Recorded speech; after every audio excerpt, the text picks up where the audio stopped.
Hi friends, hope you all are doing well. आज हम rule of law के बारे में पढ़ेंगे।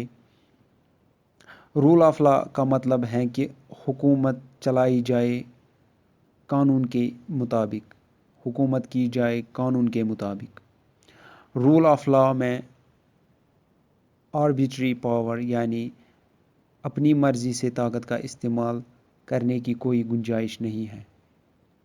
तमाम लोग एक जैसे कानून के तहत होते हैं और कानून से ऊपर कोई नहीं होता। किसी इंसान या इदारे को ये इख्तियार नहीं दिया जाता कि सज़ा दे किसी इंसान को अपनी मर्ज़ी से, अपनी मर्ज़ी के मुताबिक। All are equal before law and all are tried in the same courts. Scottish theologian means an expert in theology, यानी जो खुदा और मजहबी बिलीफ के मुताले में माहिर होता है।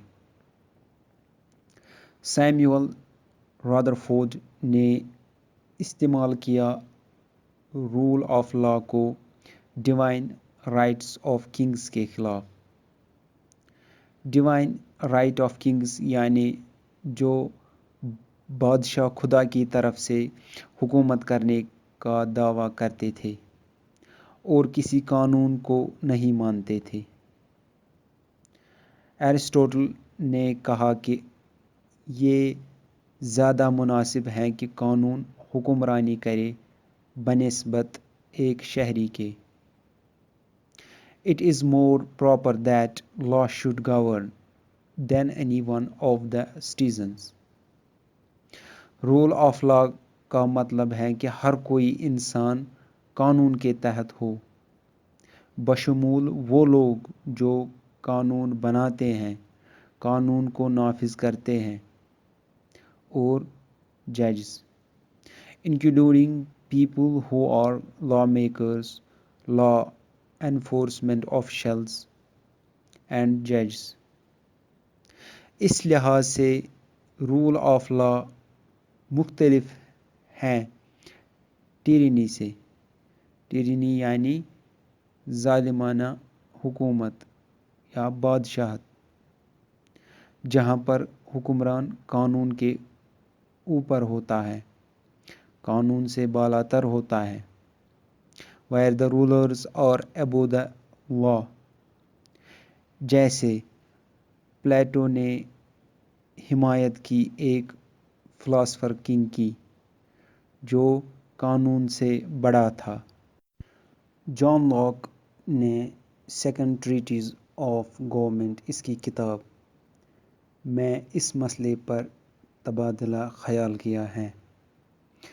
जॉन लॉक कहते हैं कि इंसान की नेचुरल लिबर्टी ये है कि वो ज़मीन पर किसी भी सुप्रीम पावर से आज़ाद हो और किसी इंसान की मर्ज़ी या अथॉरिटी के मातहत न हो, बल्कि इंसान की हुक्मरानी के लिए सिर्फ लॉ ऑफ नेचर है।